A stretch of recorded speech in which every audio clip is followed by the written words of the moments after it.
알아야 면담도 하고 알아야 대통령도 한다. 윤 대통령 100년 전 일로 일본이 무릎 꿇어야 한다는 생각 안에 워싱턴 포스트와 긴급 촉구가 나라를 발칵 뒤집어 놓았습니다.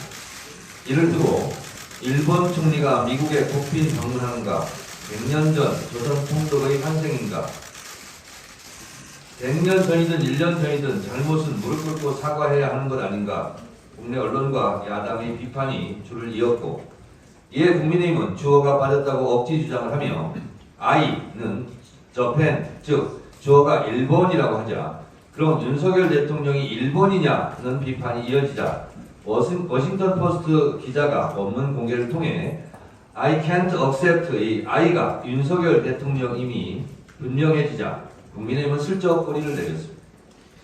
국민의힘 거짓말 1일천하의 종말은 이렇게 부끄럽고 우습게 막을 내렸습니다.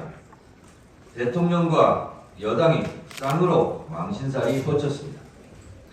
국민의힘이 궁색한 억지 주장 주 없다는 일찍이 MB, BBK 동영상 때도 있었던 일이라 세상 놀랍지도 새삼스러운 일도 아닙니다.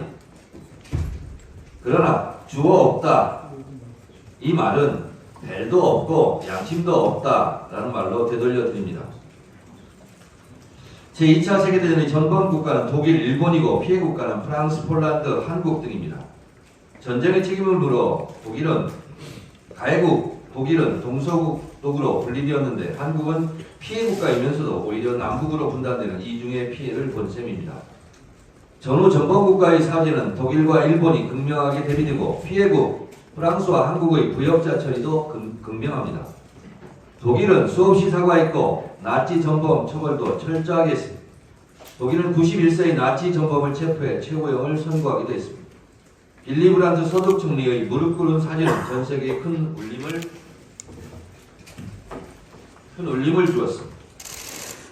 저는 일본이 빌리 브란트 총리처럼 무릎 꿇고 사과해야 된다고 생각하는데 윤석열 대통령은 생각이 다른가 봅니다.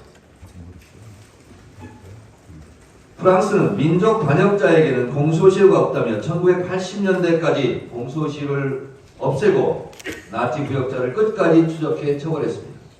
그래서 프랑스는 이제 용서하고 화해하자는 관용의 나라, 똘레랑스의 나라가 되었습니다. 이에 반해 일본이 독일처럼 진심으로 사죄한 적이 있습니까? 아직도 전범들이 있는 야스쿠니 신사가 일본 총리와 강로들의 신사참배 장소가 되고 있습니다. 일본 왕이 일본 총리가 빌리 브란트 총리처럼 무릎을 꿇고 사죄한 적이 있습니까? 한국의 불법 침략을 정당화하고 일본 교과서로 역사를 왜곡하고 독도 영유권을 주장하는 제2의 역사 침략을 계속하고 있는데 한국 대통령이 100년 전 일로 일본이 무릎 꿇어야 한다는 생각을 안 한다고 밝히면 이게 일본 총리의 발언이지 한국 대통령으로서 할 말입니까? 아시다시피 한국은 반민특위의 좌절로 친일파 척결을 못했습니다. 일본도 무릎 꿇어 사죄할 일이지만 윤석열 대통령도 국민들 앞에 무릎 꿇고 사죄할 일입니다. 윤 대통령이 넷플릭스로부터 4년간 3조 3천억 원의 투자 유치를 했다고 자랑하고 있습니다.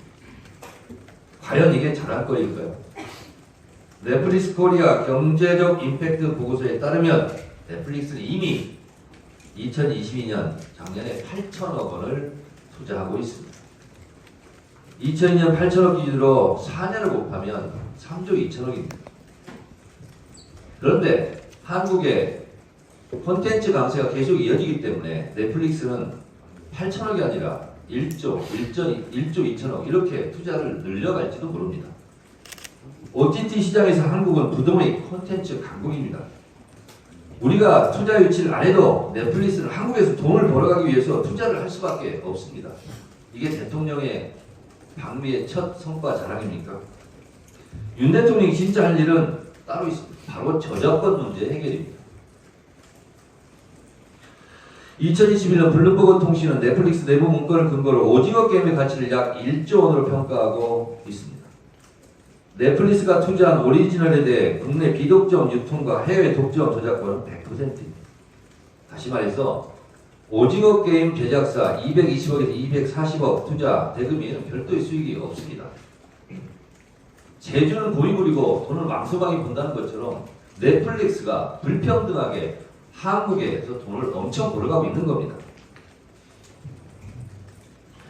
그러니까 넷플릭스는 한국 콘텐츠 제작자를 이용해서 마치 넷플릭스 하청기지로 전락했다는 게 한국 콘텐츠 관련자들의 피눈물입니다. 이것이 불편한 진실입니다.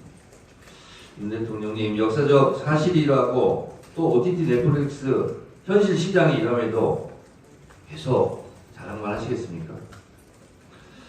계속 일본 총리 같은 뭘 역사적 발언만 계속하고 한국 콘텐츠 제작자들의 피눈물을 모르니까 외면하겠죠. 자랑거리가 아니라고 생각합니다. 모르면 공부하시기 바랍니다. 아는 게 병이고 모르는 게 약이다, 이거 아닙니다. 대통령이 모르면 죄악입니다. 알아야 면장도 하고 알아야 대통령도 할 게 아니겠습니까? 대통령이 말 한마디에 한반도 운명이 왔다 갔다 합니다. 불안과 공포에 떠는 국민들의 심정을 조금이라도 헤아리시기 바랍니다.